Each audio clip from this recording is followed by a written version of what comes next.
We're back, ladies and gentlemen. Your monologues, tweets, and thoughts, and how you made our picture top. Big hand. And I'm going to put up the photo on screen. Let me help you. The small hand says, sure. That's from Johnny of Taguig. Now, the second tweet. The older generation should learn how to guide the next generation. That's from Mitch of Quezon City. And the third comment, this picture gives me an impression that we should bridge the gap between the old and the young. That's from Ramona of Pampanga. Woo! Thank you for your comments. You really made our picture talk so well. Now, ladies and gentlemen, my next guest is special not only because he gave us time to be in the show, considering he's very busy person, but he has been a second father to me too. I hope I can introduce him as the Man of the Year in the United States, ladies and gentlemen, along with many other distinctions both here and abroad. But no, I think those awards and recognitions can never describe this man. What can describe him probably is his sincerity and the willingness to give back to the society. Friends, 351 Media Movement Founding Chairman, Architect Zonny C.G. Lerum. Hi Sir Zonny, kumusta po kayo? Mabuti mo naman. Yeah, you still know how to speak in the local dialect, right? Yes, Lloyd. Okay, how's everything going? I mean, this is another trip back home. How's everything doing? Actually, we came from a cruise from New Zealand to Australia, 20-day cruise, and my classmate in UP High, class 56, went back to the U.S. passing through Fiji, but we just want to go to the Philippines to visit because for almost 3 years now, we have been in the Philippines. So ito ang pagkakataon namin to be able to visit again the group, the 351 movements here, how is it going, and also my friends and relatives in the country. I learned that you've never cut a class in your entire life, but you cut your cruise just for you to be able to be here. Interesting. So how's family? Fine. I have Amelia with me, your Tita Ami is with me. My kids, I have 4 children and they're all professionals. Our youngest is 34 years old and married. He's a master's degree in Colombia. And the eldest is a 44 years old, Olivia, who's also a 2-degree actually journalist and at the same time a registered nurse, supervising nurse in Patnam Hospital in Kanino sila nagmana? siguro sa ina nila. Because the wife is watching, ladies and gentlemen, sa ina nagmana. Okay, why architecture? There are a lot of subjects. You could have been an engineer or a doctor. Why architecture? Well, actually, it's not even architecture that I want. When I was a kid, I really would like to be a pilot. Okay. But my uncle, Roberto Gerry, pulled me out when I was graduating in high school at UP and told me to apprentice in his office here in Quezon City, and I seems to like it because we tore around some of the project that he did. I was so impressed. I know he come from a very not so rich family, but then he becomes in a very short period of time he becomes a multi-millionaire, and it's so impressive. You know, our idea is to make money, okay? Right. And sometimes that is a driving force that puts you into a profession because you know that this is something that would put your family in a better way through life. Okay, so I become an architect. But listen to this. Back in UP High, class 56, we are 208 graduates.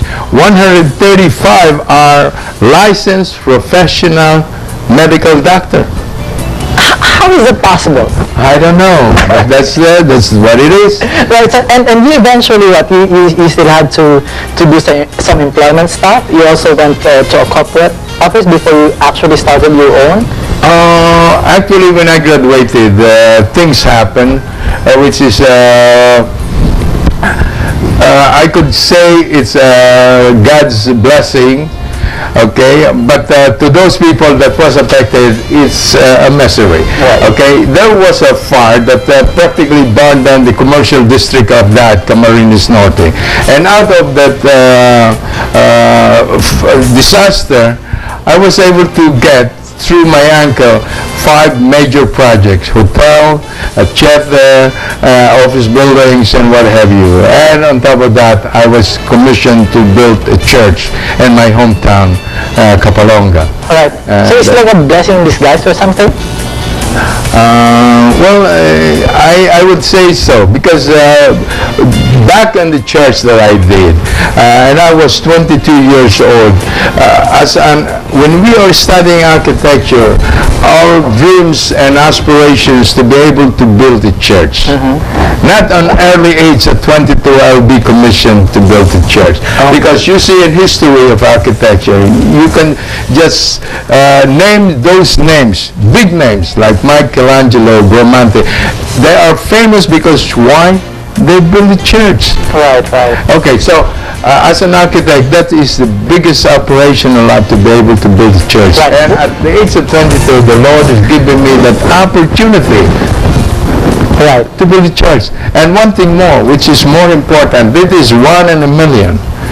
The build church that I build is where I get married after 3 years.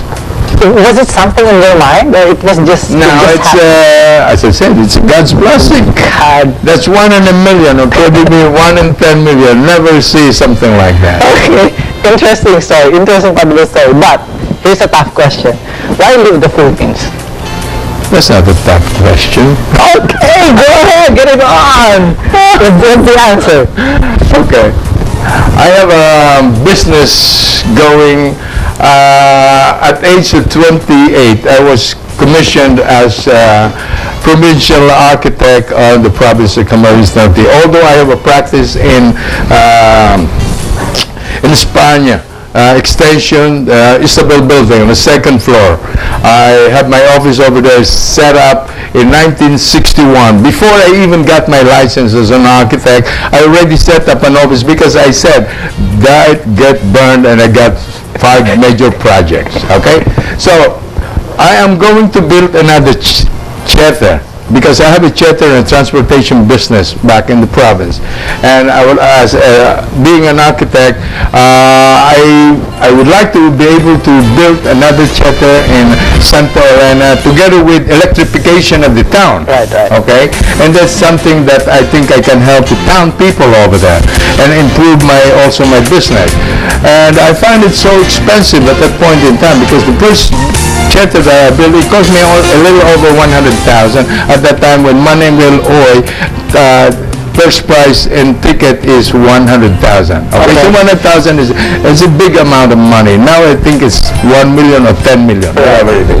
Okay, so there's no way I can build, because the second theater that I'm going to build will cost me $350,000, including the apparatus. And my brother who is in the state told me, well, Sonny, why don't you come over here and, be an architect over there, and then buy those apparatus and build your theater. It was a part of the plan. It was not part of the plan, but this thing is what happened. In the United States of America, I was taken in as an employee of an architect from Hungary who is doing the Smithsonian Institution development of the Potomac River by Washington, D.C. Okay, as a designer, okay, that was hard to be the designing architect. And one of the dropsmen over there is studying to take licensing and board exam for architect. They nationalized the architectural board exam. Okay, and I look at the examination, it looks so easy. Okay, so I say it's matching time. There's no way, you already have 25% of the question answered in there. Okay, so I said I might take my chance.